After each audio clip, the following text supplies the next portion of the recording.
everybody. Welcome, low ego action heroes, to our critical thinking stream. We'll be doing this in 2024, I think about once a month. You can check our calendar, cxcc.to/events. My name is Debbie Levitt. I have a cursor on my face. Please excuse me. And I've got the countdown timer going for an hour, but I wonder if we'll end up going longer than that. We've got a lot to talk about because we haven't done a critical thinking stream since probably October. I've been saving everything you've been sending, and we will just have to take a look at it. But first, I want to, as always, thank all of my Patreons.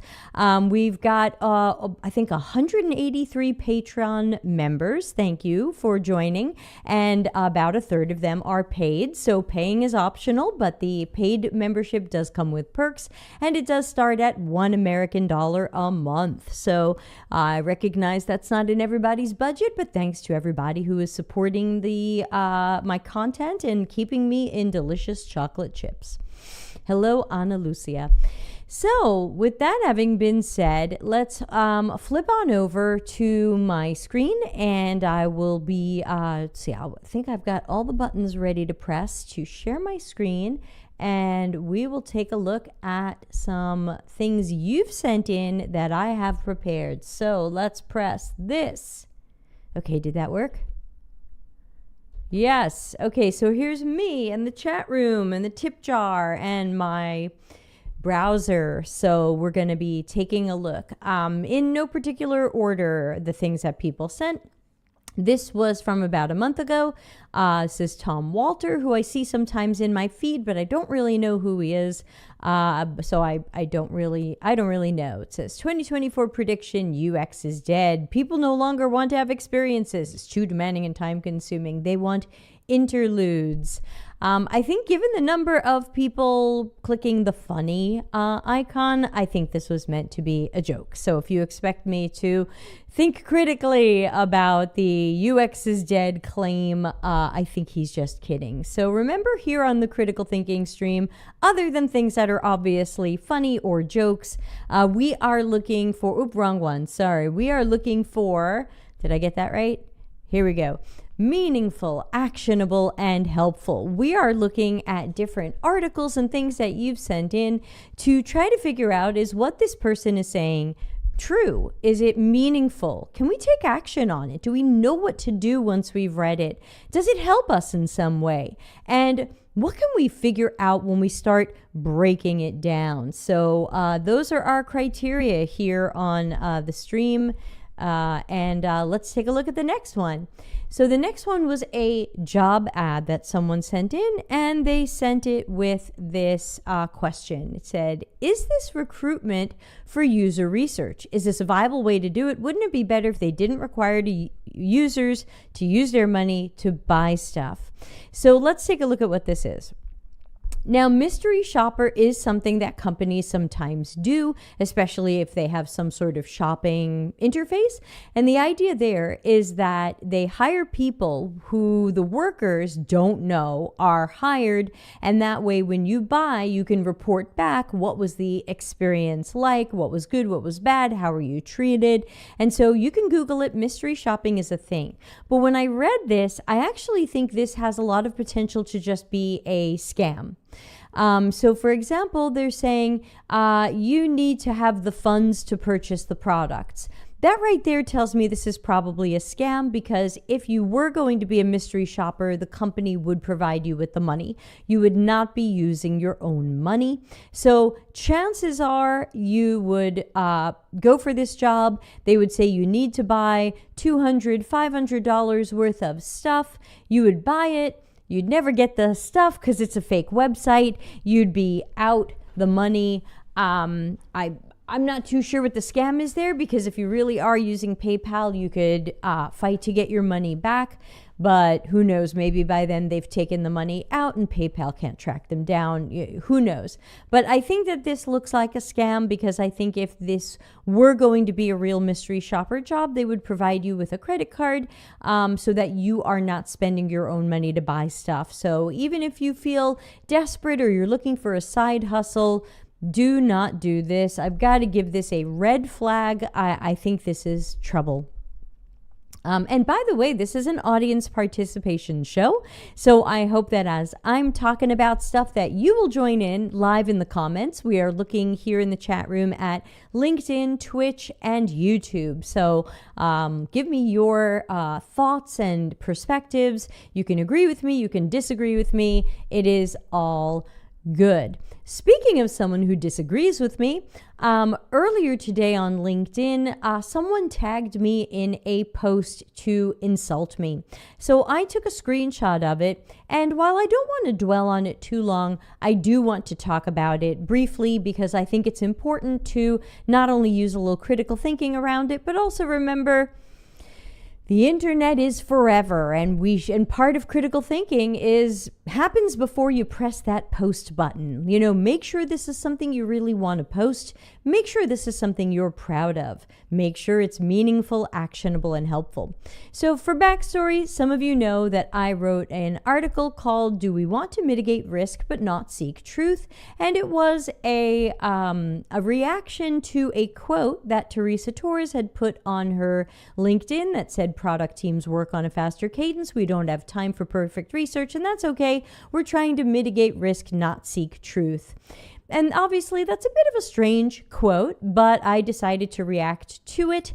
And so I have an article. I don't say anything about Teresa personally, but I do have some critical thinking questions, how you can handle it if someone at your workplace uses this quote or one like it. And I also, just for fun, brought in Claude.ai to do some critical thinking for us. So if you think you're not good at critical thinking, it looks like you can now ask Claude.ai to do critical thinking. My prompt was, how would you apply critical thinking to this statement? So go ahead and check out Claude.ai. But this has created a large LinkedIn fuss between me and Teresa, and between me and Teresa's fans. I've noticed that my community has mostly stayed out of it, and honestly, I'm fine with that. This has been a bizarre week, and I don't wish it on any of you. So, stay out of it if you'd like. U-Test also requires that people use their own cards and money for tests about banking and finance, but they reimburse the expensive. Yeah, so again, if these companies do reimburse you, that's great. But if this is a scam, you never get reimbursed. So how do you know? How do you know before you do it if it's a scam or not? It's a chance I wouldn't take. So anyway, there's been this fuss on the internet over this, which and some of the comments related to my article allegedly led Teresa to wonder if there are aspects of her book and messages and teachings that are doing harm. I would certainly say yes, but we're not here to talk about that today. We're here to just quickly mention this post from this person who thought it was a good idea to tag me to make sure I would see it. So again, make sure you really want to do that before you press submit. And unfortunately went for some typical misogynist tropes. This person described me as emotionally driven, which of course, if you've been watching my YouTube videos, you know is unlikely. And of course, blabberings. So of course, my thoughtful article on critical thinking about a quote, how you can handle it if someone uses that or a similar quote at your job, and some fun with AI on what AI thought of that quote, is evidently emotional and blabbering. I just want to make sure that we have a critical thinking moment about this, especially since I clicked on this person's profile and it looks like they work in behavioral health and they used a mental health hashtag. What can I say? I think if you want to work in behavioral health and mental health, you're going to have to walk the walk a little bit more. So good luck, Brody. I immediately blocked him on LinkedIn. I'm not interested in how this post continued on. I'm not interested in what people commented on it. I can only say, I hope you're proud of it, and I wanted to make sure you got the attention that you wanted for it. All right, let's move on. This was a job, and someone sent me this question about it. I'm trying to do reverse engineering and see what higher level UX positions require to work on those skills. Do you think this one represents the skills required properly? And this job, which I got this so long ago, this might not even be an open job anymore, but it's still here on lever.co. This is with the company 1Password, and it says Director of Product Design. Looks like it's in their growth domain or vertical. And this person's wondering if the skills make sense for a director level person. Let's take a look. We're looking for someone with 10 plus years of product design leadership experience. Jeremiah says, Debbie, you're an amazing voice for the whole design community, and anyone dropping insults of you online like this is clearly just trying to capitalize on your following and knows nothing real about you and your work. Thank you, Jeremiah. That's very sweet of you. Let's throw some confetti for that one. There we go. Very sweet. Thank you very much. Again, not fishing for compliments or praise here. I can absolutely handle these people. It's totally fine. And it just tells me they're afraid. They're afraid and they're threatened because if they weren't, they would just go, Debbie, she's nobody. We don't even have to reply. But when they try so hard to discredit me or make me look bad or make me look like an emotional, hysterical woman, I know that they're afraid. And maybe, what are they afraid of? I don't know. Critical thinking. So anyway, back to this one. 10 years of product design leadership experience, preferably in user-centric enterprise SaaS companies. That seems fair. Prior experience with product and growth and SaaS B2B. Proven track record of managing teams. Sure, if you're going to be a director, they probably expect that you've been a manager first. Detailed knowledge of growth domain. So again, all this growth stuff is really because it looks like you're in some sort of growth domain. So I think that most product design or UX director jobs wouldn't necessarily keep talking about growth because they might not necessarily be from a growth department or domain or vertical or whatever that is. So I think some of this generally makes sense, but they're focusing on growth for their own reasons. You won't necessarily see that in other jobs. Extensive product design experience with a strong eye and impeccable taste for design. Okay, impeccable taste is a little weird, but again, since a lot of people associate things being attractive with design, I can see why they'd want that. Being a paid 1Password customer, hashtag not sponsored, I'm not sure they have an impeccable taste for design, so maybe they're trying to bring that in. Demonstrable expertise in recruiting, expanding, and coaching designers and design managers.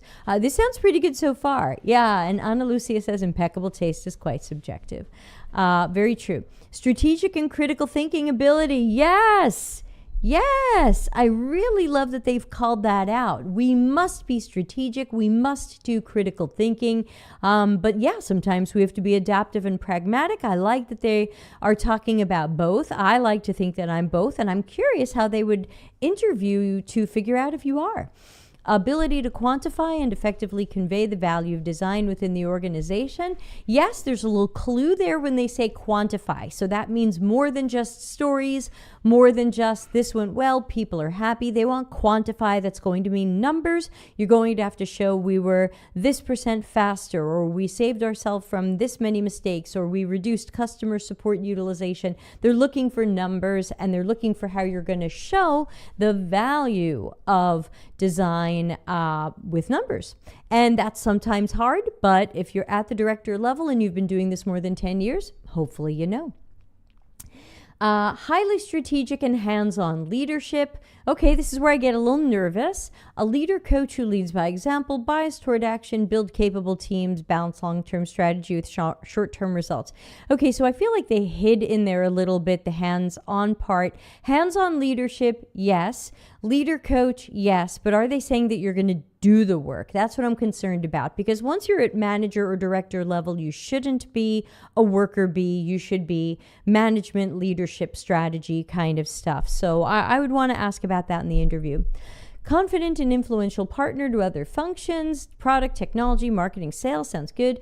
Growth mindset, industry leader, exceptional leadership and communication, inspiring leader. Hey, it's too bad I didn't see this job. develop, scale, manage, strong sense of ownership. Yeah, I think ultimately for a director level job, this looks pretty good. It doesn't, it's not really saying things that make me scared. Like it doesn't say, and you will do design thinking and run endless workshops. You know, it really talks about the importance of design, supporting a team, making sure they're coached, they're doing good work, making sure you're showing that the team is making an impact. So yeah, I think this sounds like a pretty good job for director level. Remember, usually manager level comes before, so they're expecting that you already have management or director or other sort of leadership experience. That's what they're saying here. Now, 10 years of leadership is going to be hard for a lot of people to show, so I'm really curious what they mean by that. Like, could you have 10 years of UX experience and some of it is leadership? I don't know. So, you know, that's going to be hard for some people to apply to. Like even me, could I say I have 10 years of leadership? That's tough. Depends how you define leadership. But otherwise, pretty good, I think a pretty good looking job. And I didn't see a lot of red flags. Ana Lucia says, seems really focused on growth, but it makes sense. They're transparent with that. Yeah. So that's either going to be a growth department who works closely with marketing, or it's going to be just you're focused on product design related to growing our customer base. So sometimes that's the website and onboarding and things like that. I don't know how they mean it, but I think it looks pretty good. Here's a Medium article, and this was sent to me last year because we haven't done these in a few months, and it's an older article from 2021, and it says, what's the right problem to solve?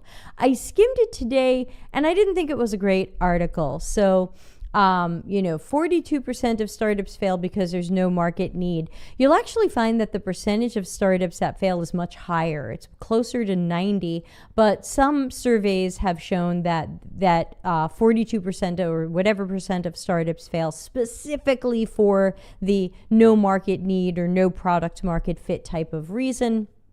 What's the right problem to solve? The more efficient you are doing the wrong thing, the wronger you become. What's a problem? When does a problem exist? When an undesirable situation forms a motivation to reach the vision of an unmet goal. This seems very high. And so not all problems are created equal. Solving the right problem is about enabling people to do something they wanted to do but struggle or can't. Where does customer demand come from? Then talks about washing his clothes, I think. Then they've got some graphs here and creating customer demand, and then all of a sudden the article's done.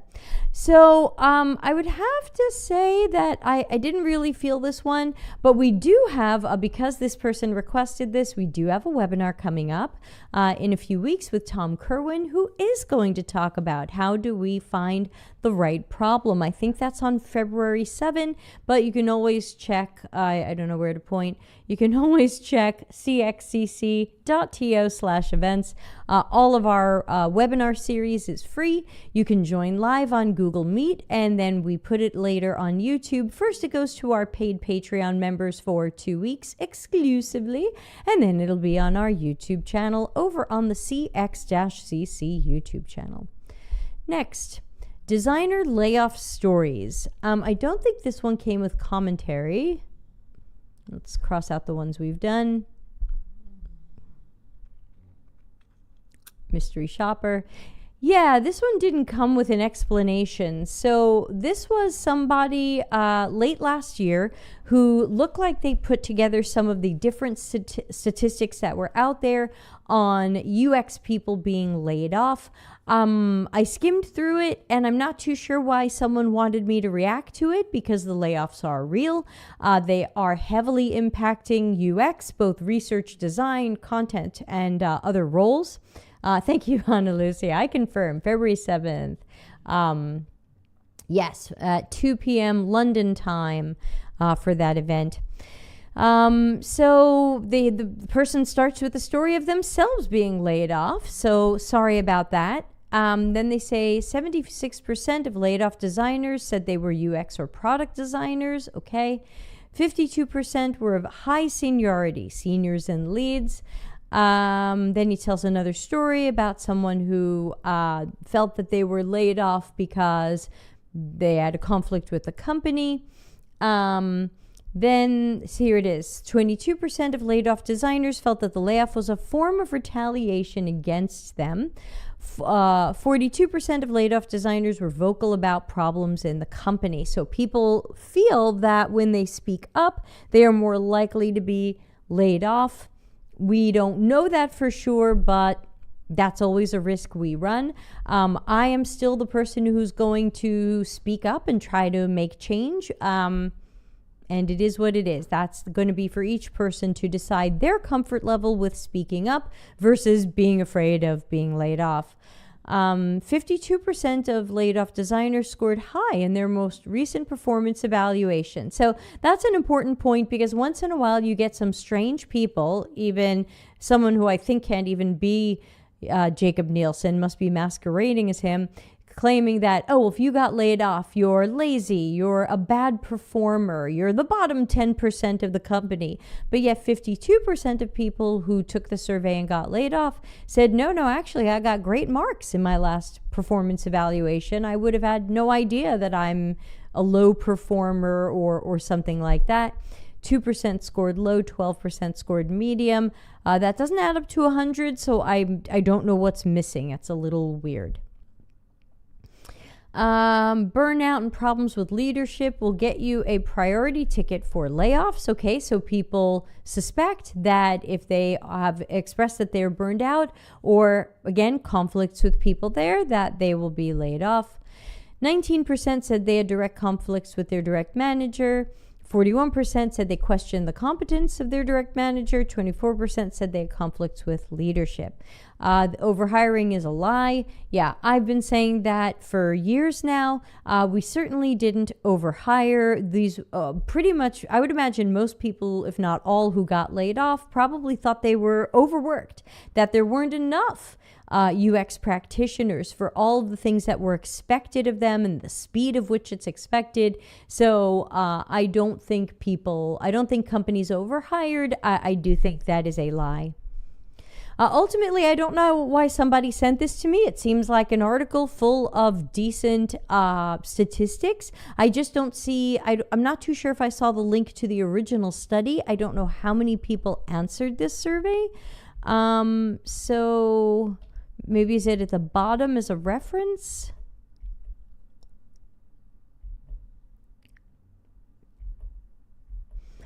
I'm not sure. And then they're trying to sell their course, Eek. Yeah, so I'm not too sure where ultimately where this comes from, but I think it is believable. I think these numbers are possible. I just am not seeing where they got it from, but there you go. Okay. Now we have a post about a month ago from someone I don't know, so I have no opinion on this person. Let's take a look at what they are saying. Oh, Ana Lucia says, when are people going to realize that burnout is a problem triggered by leadership? Bad leaders and bad managers end up burning out their employees. Yes, I totally agree. And again, they're going to burn people out worse when they lay people off and say, now take on everybody's work. So I think that companies right now are imagining that we are all replaceable and interchangeable and they can just burn us out, throw us away, and get a new one. And of course, that's unfortunate and shouldn't be how we're treated. I don't know why someone sent me this, but we'll read at least some of it out loud and we'll see what we think about it. Meaningful, actionable, helpful. Some of the things we've read so far were interesting, and I think they were mostly believable, but except for the part where I'm emotional and blabbering. But I'm not too sure what to do about any of these things other than the layoffs are generally scaring people into tap dancing and not speaking up. So this person says, design maturity and research maturity has us focusing on the wrong things. A week ago, Erica Hall, who is not linked because I blocked her, posted a quote from Figma's 2023 State of Designer report, which said that designers feel gratified when they see leadership and executives engaging with their work, jumping into files, providing feedback directly, and experiencing the product development process firsthand. And that 69% said their employment options had improved or greatly improved. And Erica asked, is this your experience? And I, being the guy who wrote this, I replied it was actually true at Airtable, then we all got laid off. My point was not, oh, poor me, but rather our assessments of design and research maturity and a seat at the table are practically red herrings. I'll gladly defer to people like Peter Merholtz and Hang Chu, who've devoted far more thought to this subject, but IMO, our obsession with design and research maturity is like focusing on our individual carbon footprint, recycle, bike to work, take the stairs instead of the elevator, and ignoring that 100 companies are responsible for 70% of global emissions. I was on a team that had all the hallmarks of research maturity and we still got laid off. Okay, we might have seen enough of this post to see what's going on. Is it meaningful? Is it truthful? I believe this person. Is it actionable? Not too sure what to do after reading this, but it's an interesting story and an interesting perspective. I've recently written about how I think we should stop using the maturity terms and focusing on maturity. So I can certainly agree with him, though he's got different reasons than I did. So I think that's great that we've got another perspective on this that's different from mine. So yeah. And also we know, I think the bottom line here is that maturity or not maturity, mature, not mature, jobs just aren't safe right now. They're not a sure bet. There's no loyalty to us. And I also thought it was interesting that Peter Merholtz appears to be linked because he had blocked me, which means he actually took the time to go into his LinkedIn settings and unblock me. Then I had to wonder if I should just block him, but I'm not worried. He'll probably block me again at some point. But interesting that he took the time to unblock me. Thanks. So yeah. So he says, have a professional life broader than your job, have a personal life, critically examine power structures, get involved in collective action to hold corporate power accountable. So we have actionable items here, but they're mostly go have a good life. You know, your job is your job.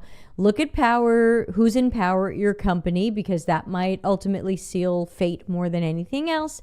And of course, get more involved in making sure there's accountability, which is something else I often write and speak about as well. So I don't know Christopher, but I feel like we agree. I don't know if he found another job or what he's doing, but good luck to him. So let me know if you have any thoughts or agreements or disagreements there. But sometimes people just send me articles and they're kind of like, yeah, I guess this is an okay article. Ana Lucia says, I don't think design or research maturity has anything to do with layoffs directly. Yeah, and I think that's what his point is that even though he thought he was at a very mature organization or department or team, they all got laid off. All of them. Evidently, Airtable needed no researchers. All of them. That's tough. That's bad news. Okay, let's move on. ADP lists newsletter. No, I think many of you know I am anti-ADP lists. So Jacob Nielsen posted to ADP lists newsletter, or I can't tell what's going on Substack. I try to avoid Substack. Rahul says, hey, Debbie, I used some of your suggestions in a design hackathon a few days ago. Didn't make it, but they were super helpful to get started. Which suggestions? I forgot. Give me a reminder. And don't worry about hackathons. They're, not going to make or break your career. And if you think you have good ideas, keep playing with them outside of the hackathon. So yeah, I think a lot of people know I blocked Felix on LinkedIn. I usually don't read anything ADP list. Did someone send a commentary on this? No. Okay, so we'll just have to see what this article says. But look at my scroll bar. This is a long one. We might not make it through all of it. Let's see. Wait a minute. This looks like it's written by him. But then it says, when I first started learning design, I came across Nielsen's 10 usability heuristics. Who's writing this? Oh, I asked him, okay, it's an introduction to something he wrote. Did that throw you off at first too? It's like, he's writing about himself in the third person. Wait, the article says it. Yeah, exactly. It threw me for a moment. So let's see. No, continue reading. The bad news of 2023. When was this written again? December 2023. Okay, so he's looking back at 2023. UX salaries are down 11%. Jobs for researchers were down 73%. Jobs for UX designers were down 71%. Thousands of UX professionals have been laid off from seemingly good jobs, including tech giants like Google, Facebook, Meta. But is the situation as gloomy as the percentages seem to indicate? No, we're witnessing a market correction, not an apocalypse. That's funny. It sounds like he doesn't know the definition of apocalypse. So this is what he says. There was an unsustainable blip in UX salaries in 2022 due to the red-hot job market that year when companies were hiring like there was no tomorrow. The 11% drop in UX earnings for 2023 brings UX compensation back in line with long-term numbers. Is it? I feel like we're seeing much lower pay than we did a few years ago. So I'm not sure I agree. I mean, this looks like it's linked to something. Oh, it's linked to himself. I don't know. Let's move on. The 73% drop in UX research job openings means that the 2023 openings are only 53% higher than the number from 2018. You know, this reminds me of when a family member, back when I was young and a angry teenager and I thought I was an ugly person. It reminds me of a family member who's like, you think you're ugly? I used to have one eyebrow, and that was a woman talking. I don't think it's reassuring to go back what's now 5-6 years and say, well, wait a minute, if this 73% drop, it's really only this much higher than some other year. I think we have to take a look at, I feel like this is not getting at the core of what the human experience is. We can play with numbers and we can find numbers that can say all kinds of things. We can say, whoa, the 73% drop looks bad, but it sure is better than 2008. Okay, congratulations. But for those of us living in 2022 and 2023, this was a disaster. We saw so much layoffs. We saw so many layoffs. We saw so many jobs stop existing. We saw that the jobs were gone and we couldn't find a job to replace it. I don't care what it was like in 2018. So even if this is factually correct, it doesn't feel meaningful. It doesn't feel helpful. It doesn't feel actionable. And it's cold comfort, as we say. It does not make me feel better about the 73% drop. It just doesn't. So again, he's trying to compare this to other years, but does not help. These are still very tough times. Repeat after me. 2020 to 2022 was an unsustainable bubble. No, I don't have to repeat after you. I do have a mind of my own. I'm a critical thinker, and I'm so tired of seeing these apologists claiming, oh, tech giants were so bloated with excess staff. Again, hands up. Who working in UX research or UX design at any company who got laid off, which of you said, you know what, it's true, my company did overhire. There are just too many of us UX researchers and UX designers. They don't need all of them. They really didn't need all of us. I agree.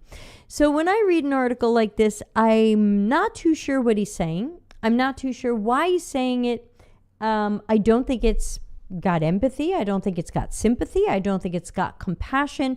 But we're seeing this stuff from Jacob Nielsen so much that I actually saw Darren Hood post to LinkedIn a few months ago that he suspects that whoever is posting as Jacob Nielsen is not really him. That it is someone who might not share his views, who is just trying to keep the person alive in some sense, even though he is alive, but that this doesn't sound like him and wouldn't come from him. I don't know. So I'm just going to move away from this because Jacob Nielsen, in air quotes, came by one of my posts and tried to say that everybody in UX who's been laid off was from the bottom 10% of performers in their company, and it's good for companies to cut their bottom performers. Is that really something he would say? That all of them were bottom performers? Really? That's got no love at all. That's pretty sad. So moving on. Except unfortunately, it's more Jacob Nielsen. It's his Substack. I don't know why he's there. Maybe he needs the money. But anyway, rebirth of the UX unicorn. UX professionals who are good at all steps of the UX lifestyle, including both research and design, are called UX unicorns before they were rare. But AI narrows skill gaps and may create more unicorns.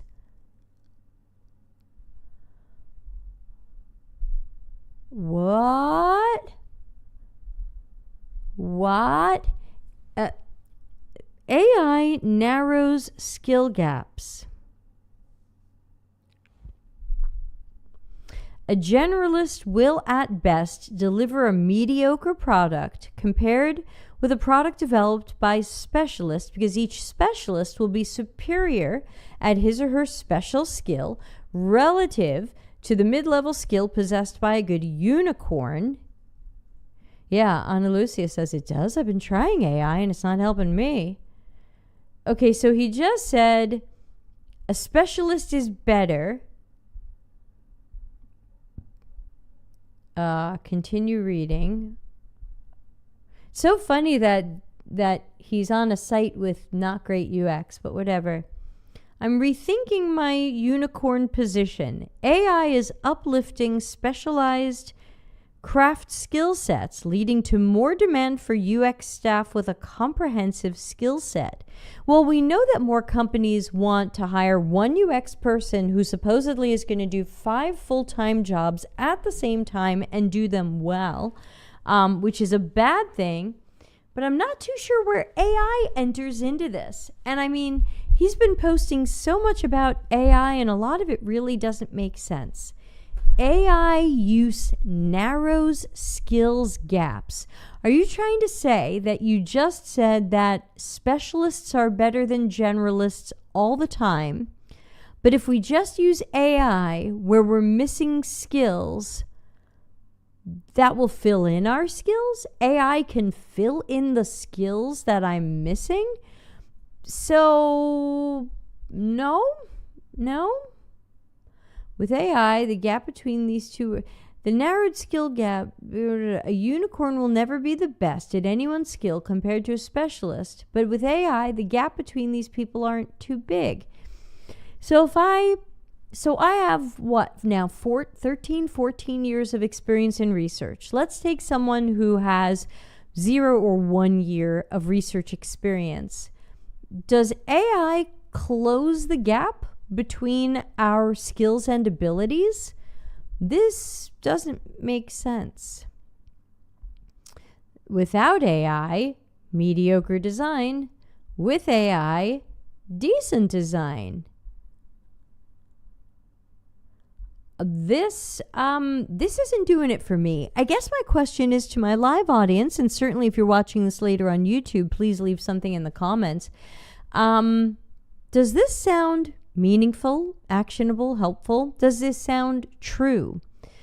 Ana Lucia says, look, I have friends that are devs, and yes, I can say their productivity and satisfaction went up since they started using AI, because it does help searching for code solutions. But UXers? Yeah, I don't get it. Now it's before electricity and after electricity. I really don't get this. I'm not on enough drugs to get this article. I would certainly agree that generally specialists are better than generalists. I do know companies prefer generalists because they're hoping you can do 3 to 5 full-time jobs at the same time, despite being one person. But the idea that AI narrows skills gaps doesn't seem to make sense. I mean, let's name a skill gap that I have. I'm not good at marketing. Is AI so good at marketing that it could help me go to a marketing job? I'm worried about that. I don't think we're there yet.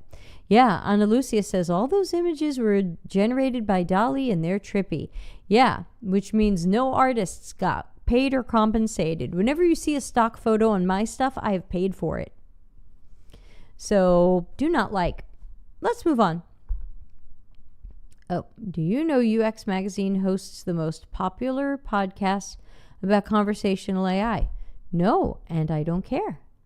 Okay, I think this one came with a comment. Let's go back and take a look at comments and also move this down so I can easily find comments later.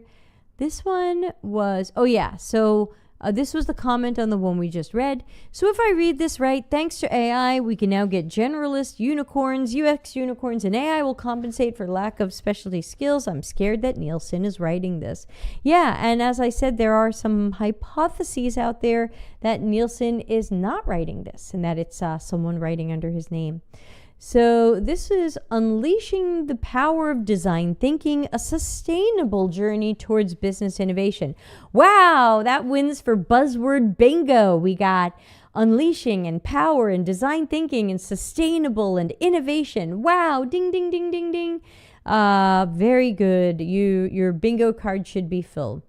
How's Apple been using sustainable design thinking? I read the article. I still don't understand what sustainable design thinking is and how Apple used it. Have they really used it, or is it fake news? Let's take a look. Now, of course, I don't know what any company used or didn't use, but let's take a look. This says the article explores design thinking's transformative role in business innovation using Apple's case as a prime example. Hey, Shelby, I got your email. I'll reply this weekend. I agree that AI is an amazing tool, but as far as it completely replacing whole roles, we're not there yet. Perhaps he's insinuating it might someday. He seemed to think that's narrowing skills gaps now. So I don't know the author, so I can't comment on that. 3-minute read is very short, so let's see what this person's saying. Let's give it a quick skim. When's this from, by the way? Oh, it's recent, Christmas. Okay, a month ago. Today is January 26, 2024. Design thinking offers a game-changing approach that puts customers at the center of innovation. Again, I tend to not agree, but we don't have time to go through it. So this person's selling us design thinking, fine. We've all been sold design thinking. IBM design thinking. Using design thinking, it's so much better. Fine. Design thinking. And business innovation, uncovering unmet needs, iterative problem solving. Yeah, I always hear design thinking associated with the word innovation. And then when I ask people what has any company innovated at all, or thanks to design thinking, I get a lot of blank looks. Nobody seems to have an example of something that was innovated thanks to design thinking. And when I ask people, and let's ask you right now, audience, what is the most innovative thing you can think of that was created or invented recently? When you think of innovation, what company or product do you think of as going, wow, that was really innovative? Because remember, the Latin core of the word innovative is nova, something new, something we've not seen before, super new. So we keep saying, oh yeah, design thinking creates innovation. I can't seem to find examples of this, and I'm wondering if you have found any. Still waiting for us to talk about sustainability, the traditional approach, design thinking-led business innovation, logos. How did Apple revitalize its market position and drive sustainable growth? 1997, Steve Jobs returned to Apple and saw the need for transformative strategy. He adopted design thinking. Before IDEO put it out there? Wouldn't you think, okay, critical thinking moment, wouldn't you think if Steve Jobs had said, hey everybody, I'm going to use this thing, it's called design thinking, wouldn't you imagine that we all would have heard of it in 1997, 1998? We all wouldn't have just heard of it in the last, what feels like 5-ish years. I think this person is trying to say, Matthew says, innovative thing, new better batteries created by AI for electric cars. Is that an innovation? Because it was already a battery. These are just better. Is that an evolution or a revolution? Because it sounds like an evolution. So I think the problem, and I see this sometimes from people who want to sell us design thinking, is that they take stuff that is user-centered design or human-centered design and they go, well, it's really design thinking. I think they're the same thing. And so, yeah, Steve Jobs was really using design thinking. But I think if Steve Jobs and Apple had used design thinking, we would have heard about that. So there's this case study that this person has retrofitted to make it look like Apple used design thinking because Apple used a user-centric approach. So design thinking and user-centered design aren't necessarily the same thing, but was this supposed to be about sustainability? A sustainable journey. So where's the sustainable part? What's next? Ooh, that looks like my logo. Except it's misspelled. What is next? Sustainability. People, profit, planet. Well, can't you just use design thinking to figure out the sustainability? Sustainable design thinking framework. Oh boy. This is definitely not simple. This is a little tough on the brain.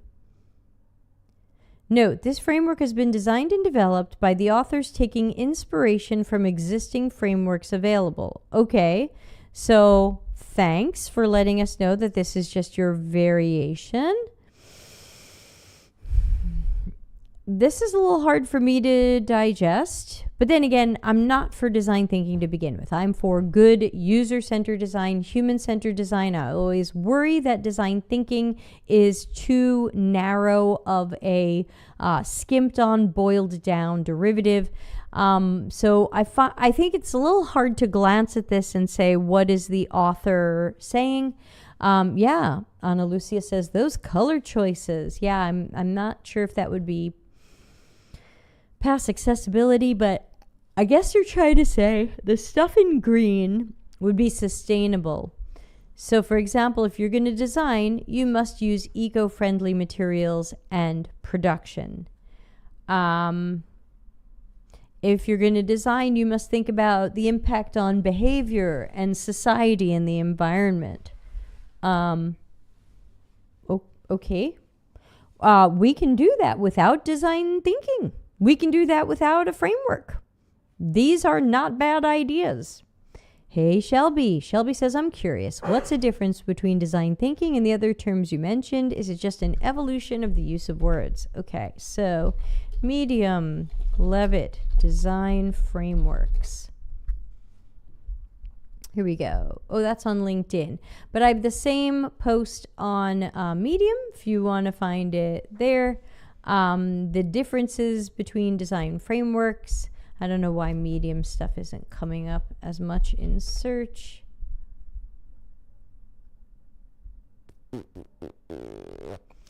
That's weird. Why would... Oh, here it is. R before D. The differences between design frameworks. Okay. I wonder if I can paste that into... Yeah, there is a lag on comments. Sorry about that. I can't post comments to LinkedIn, but I can at least put this on the screen. It's not the most user-friendly URL, but you can find it. And basically, I wrote an article saying that in many ways, all of these different things claiming to be design frameworks are all derivatives, subsets of human-centered design and user-centered design.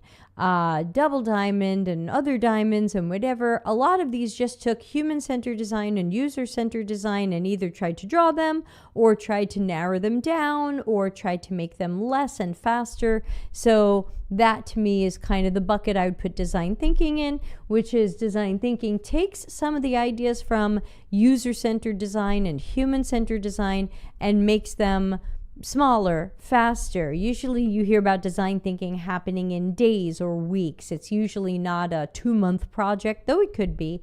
But there's a lot of different definitions of design, and they tend to conflict. Different definitions of design thinking that tend to conflict with each other. You can watch my longer video about this by going to YouTube and typing in Delta CX 108, because episode 108 was not only the first time we premiered our theme song, but we talked about, it was kind of a comedy show, what isn't design thinking, because there were so many definitions. All right, so there you go, everybody. Do sustainable stuff, whether or not you're using design thinking. I think sustainability is a good idea and something for us to add into what we're doing, but you don't need design thinking to do it. You just need to care about sustainability and take action. Thank you. Thanks, Shelby. Check it out. Thank you, Anna. Oh, thank you, Anna Lucy. You're so sweet. Okay, this is an article that is definitely too long for us to read. Look at the size of my scroll bar. This looks like it's going to go on forever. It says, Harvard Business Review, strategize your life. I don't know why this was sent to me. Do we have a clue? No. So I don't know why this was sent to me, but let's start reading it and see what we think. This is from a few weeks ago. It says, use strategic thinking to create the life you want. 5 barriers to career change and how to overcome them. Our favorite advice on work, change, and life. So this is almost like a mini book. This thing is long. Listen to this article. 38 minutes. Yow, that's a long one. Oh, Shelby says, that's interesting and the first time I've heard of there being a difference. I'm looking forward to reading more. Yeah, so the problem is some people, like possibly that article author, would say design thinking and human-centered design are the same thing. And in fact, they're so much the same thing that when Steve Jobs said he used user-centered design, I'm now going to call it design thinking and pretend that in 1997 he did too. And I just think that's, can I say, bad journalism? That wouldn't make sense to, put those words in his mouth if that's not a term that he used. All right. In a time of crisis, summary. Let's read the summary. That might be all we get through today. In corporate strategy projects, executive leadership teams work through a series of questions to determine how their business can succeed. Individuals can use a similar process to figure out how to live a meaningful life. It starts with defining what makes a great life for you and then outlining your purpose and vision. You must look at your current portfolio, the areas in which you spend your time and energy, to see if you're investing the best of yourself in the activities most important to you. You should consider what research says about how people tend to find meaning and joy in life. Finally, you'll want to identify areas where you need to make changes and ensure you follow through with objectives and key results. Okay, so where is... Okay, so let's try this again. YouTube.com, Delta CX. I think it's episode 78. Yeah. So episode 78, back on our Delta CX show, was finding your life purpose with my life and business coach, who has helped me a lot, many years. I haven't seen her in a few years. She's like, I don't think you need me. But when I did need her, she was fantastic. Her name is Laurel. And so if you want a little help finding your life purpose, we talked about this, and then she had us do an exercise. Ana Lucia says, is that an article on personal development? It seems to be. Now, I obviously don't have time to go through all of this, but I would say if this resonates with you and you are wondering about strategizing your life and trying to figure out where you have what Laurel used to call time leaks or energy leaks, and figuring out what means a great life to you and all of that, maybe this article helps. I don't know. I'm not going to have time to go through it, but I will say, based on the summary, I find it interesting. It's not necessarily related to CX or UX, but I find it interesting, and I think anybody who has these questions about their life should Google this article and give it a try and let me know what you think. Harvard Business Review. Use strategic thinking to create the life you want. Okay, we've got, I think, 2 more. This one came with a message. Do your current job well. Identify the tasks your manager dislikes. Learn how to do them well. Do them well. I don't understand. How does it even make sense? How am I supposed to know likes or dislikes of my manager? Why am I supposed to do their job while they get paid? How is it building trust and not being someone's assistant? Fantastic critical thinking questions. Let's take a look at the article. This looks like a long one, but we'll get through as much of it as we can. It's from a few weeks ago. It's in Business Insider. Let's take a look. Former Meta and Google... this is a different one. It is this one. Okay. Former Meta and Google employee known for throwing tech parties. I don't ever want to be known for that. He likes to write that he was able to secure promotions quickly by learning to eat the frog for his boss. He figured out which tasks his manager didn't like doing and took them off their plates. It's simple. Okay. During my time at Meta, there was an opportunity to step in to do the operationally rigorous day-to-day project management. Everyone loved doing the shiny things, the strategy and project design, but nobody wanted to do the operational coordination, so I did. This helped me build a name for myself for being an excellent operations person, and I got promoted within 18 months of joining the company. So... Anna Lucia says, isn't this some sort of bootlicking? Hard to know. But I think one piece of information we're missing here, because this is a critical thinking stream, and so we like to put on our critical thinking hats and ask questions. And my first question would be, what is the average number of months that it takes for a Meta employee to get a promotion? If most Meta employees are not promoted until 2 years or more, or significantly more, then this person being promoted within 18 months does seem extraordinary. But if many Meta employees are promoted between, say, 18 months and 24 months, then this might just be average. And this person might have taken on extra work that they may or may not have liked, though it sounds like they were good at it, and then ended up with average results. So we don't know enough to know if this is truly something extraordinary, because when I've always thought that most people, if they're doing good work and meeting or exceeding expectations, getting good performance reviews, I've always thought that we should promote people roughly every 2 years. 18 months is a year and a half. So this in a vacuum, this doesn't seem that amazing to me, but I don't know how often Meta tends to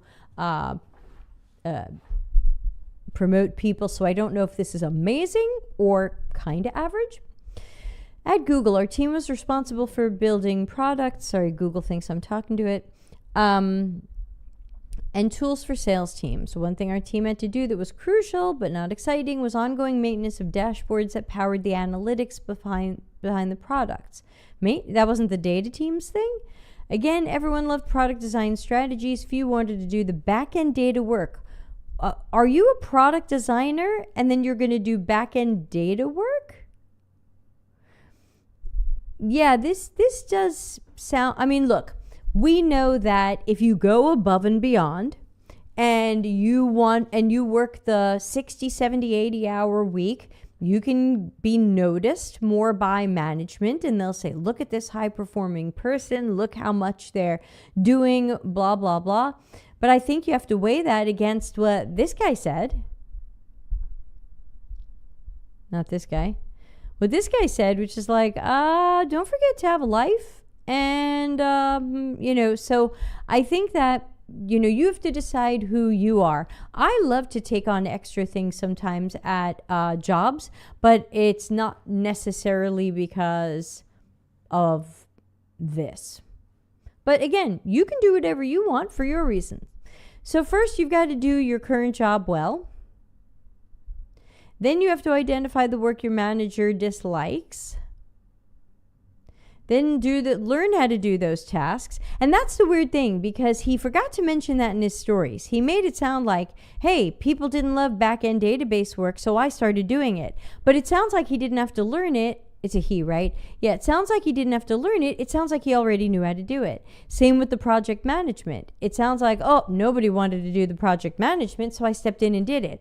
But I'm missing the part of the story where he had to learn it. He says, I've identified it and I did it.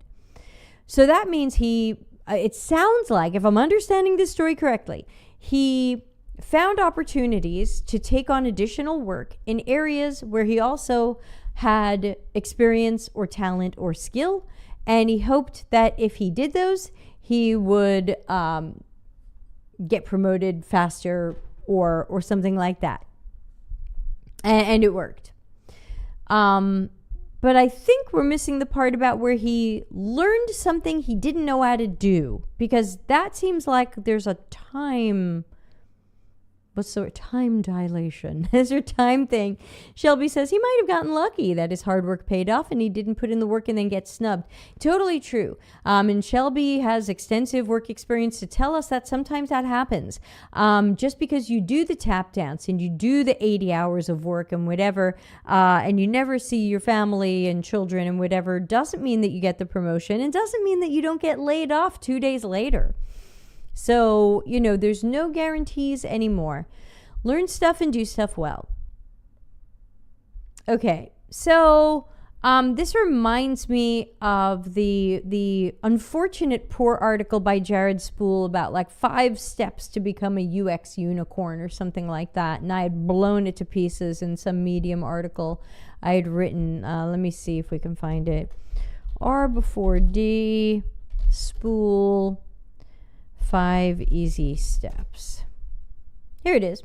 Beware the oversimplification and promises of 5 easy steps. This is where Jared Spool said how to become a UX unicorn in 5 steps. Step 1, learn everything you can about a new skill. Well, of course. That's easy. Step 1, super easy, barely an inconvenience. 1 easy step, learn everything you can about a new skill. Hey, Melanie, good to see you. Yeah, Ana Lucia says, too long, didn't read, do your job well, and doing your job well too. Melanie says, so is he saying that the way to get promoted in any job is just to find things your manager dislikes doing and do them? Yes, he appears to be saying that. And he's calling it eating the frog, but he appears to be saying, find out what your manager, even though I think the first story was something the teammates didn't want to do, and the second story was something the manager didn't want to do. But yes, that's what he's saying. Do your job well and pick up stuff your manager doesn't like to do, and do all of these things well, and then you'll get promoted. Maybe. Okay. Our last one, and we're running late. I have my screen shared. You can see it's just past midnight here. So welcome to tomorrow, everybody. This is too long for us to look at. Look at the size of that scroll bar. But this is one of the many, always wacky, articles about trends, design trends. Now, in general, those of us who work in UX know that UX rarely has trends. A drop menu is a drop menu. A radio button's a radio button. Header 2 is header 2. And that a lot of the trends tend to be in other areas. They tend to be in UI design, visual design, branding design. So for example, are we putting shadows on everything? Remember when we embossed everything? What colors are in style? Are we doing masonry? Are we doing grids? So that changes, but honestly, UX tends to stay a lot the same. And when we take a look at these, what am I looking at? There's no caption on this picture, so I guess it's a screenshot from Apple about an Apple Watch. It's making my brain go a little but so does Apple's screen with all that stuff on it. So let's see. Bento boxes. I guess because of like the thing we just saw, there's gonna be this grid where whatever. Okay. Right, Windows 8 did this, and everyone thought it was bad. Remember when everyone thought Windows 8 was bad? Melanie, back me up on this, or don't if I'm wrong. But I could swear everybody thought the Windows 8 start menu was bad. Ana Lucia, thank you for staying up late with me, says, question, how do they find trends in UX, the experiences people will look for in a year? I don't know. I mean, this person is listing things that are already being done. They're saying, see, Apple's doing this. It's a bento box, so it must be a trend. And it's like, okay, well, but it was laughed at when Windows did it. So are we sure this is good? Shelby says, the whole purpose of the concept of eating the frog comes from the idea of getting your own responsibilities taken care of so you can spend more time focusing on the things you really want to do. So the thought that this person is doing that for his boss's extra work means he's either a masochist or he doesn't have a life outside of work. Sorry for the lag. No, totally fine. Hey, Milky Drops, how have you been? I remember people hated Windows 8. Yeah, and these tiles, they had to undo them. I'm on Windows. Those tiles are gone. So there you go. Have a look at this. Do I have to? Okay. Spatial design trends. I was convinced this person wasn't real, by the way. I was so sure this person was AI. Melanie says, I remember that too. Spatial design, I'm not sure that's a trend. I think that's been going on at least 12 years. So it doesn't, anything that's been going on for a long time, I don't feel like is a trend. So for example, if Windows 8 used a bento box and now Apple is using it, is that a trend or did it ever go away? Because to me, and I don't have an Apple phone, I would have to go steal my husband's, but like when you guys do this and you bring down your what do you call it? With all the squares and boxes on it, same thing. I don't have that on Android. A glimpse of what is to come. No, it's already happening. This looks like everything. This looks like Spotify. This looks like everything. So, it's going to be in the air? Yeah, been there. I first saw AR in 2012, so it's hard for me to feel like this is a current trend. Hey, Jen. Why would his manager promote him and lose the guy who's doing all his grunt work? Oh, Jen wins critical thinking. Jen, amazing. Jen, good job. Jen's totally right. Look at the fire go. Oh, Jen, that was wonderful. You're right. Oh my gosh, if I'm the manager, I'm like, if I promote this guy, he stops licking my boots. What do I do? Yeah. Everyone can animate. Well, they already could animate. Maybe they just weren't good at it. They still won't be good at it. Double tap. Oh, because you're going to wear a watch. You're going to hold your hand nice and straight. Look at this fake hand. It's not even human. And then you're going to do this. Unless you have a disability. What else is a trend? The end of flat design. So then what's coming back? This is 3D. This is 3D wave. Why? Because it has a shadow and it's embossed. What was I just saying about shadows and embossing? Oh, Norman. Yeah. Yeah, I feel pretty done with this article, y'all. So let's see. How do I hit the right button that puts me at a giant box on the page? This one, I think. Hello, I'm back. Thanks to everybody who hung out for our critical thinking stream. I think these are going to be once a month. So if you want to send something in for the critical thinking stream, I promise to save it for the whole month. Always helps if you write a note and tell me what I'm looking for, because sometimes things are just too long. Please remember that I don't use TikTok. If you'd like to send me a TikTok, you're going to have to download it and WeTransfer it to me. And so, yeah, send things in if you'd like. We do this once a month. deltacx.com/links. That's also where you can join our online communities. And again, please consider joining our Patreon. It's what I'm using instead of a mailing list. So if you want to be among the first people to know a thing, please join the Patreon, even at the free level. There's good stuff even at the free level. Some of you have seen articles I haven't even published yet. And at the $1 level, you get to see recordings of webinars before everybody else. At the $5 level, you get to see articles before everybody else, and some other fun stuff beyond that. And of course, everyone who's a paid member of the Patreon gets to join our new CXCC Discord and participate in it. We do have a Delta CX Discord that is free, and we have a new Discord for Patreon members. Thank you for staying up so late. Yeah, I'm going to be doing more shows at 11 at night my time. Stream blips. I'm going to be doing more shows at 11 p.m. my time just to try to catch more people in the North and South America hemisphere and some of the European and African night owls. I don't expect India to be awake. Maybe Australia's waking up. Good morning, Australia. Let's take a look. Hold on. I keep world time on my phone. I do have a green screen, so my phone is not see-through. Let's see. Mumbai, 4:41 a.m. Sorry, Mumbai. Melbourne, Australia, 10:11 in the morning. Yeah, we could catch Australians. This will be great. All right, I'm having some internet blips. I'm going to play us out of here and roll right into bed because I've got my electric blanket on. So everybody have a great weekend. I think we've got, let's see, Monday, no show. Tuesday, Q&A, AMA with me at 3 p.m. Italy time. If you'd like to get in a question ahead of time, ask it here. We already have our first question from one of our mid-level Patreons who, as part of their perks, gets their question answered first. We will fire out of here, silent fire, and I'll see everybody later. Happy weekend.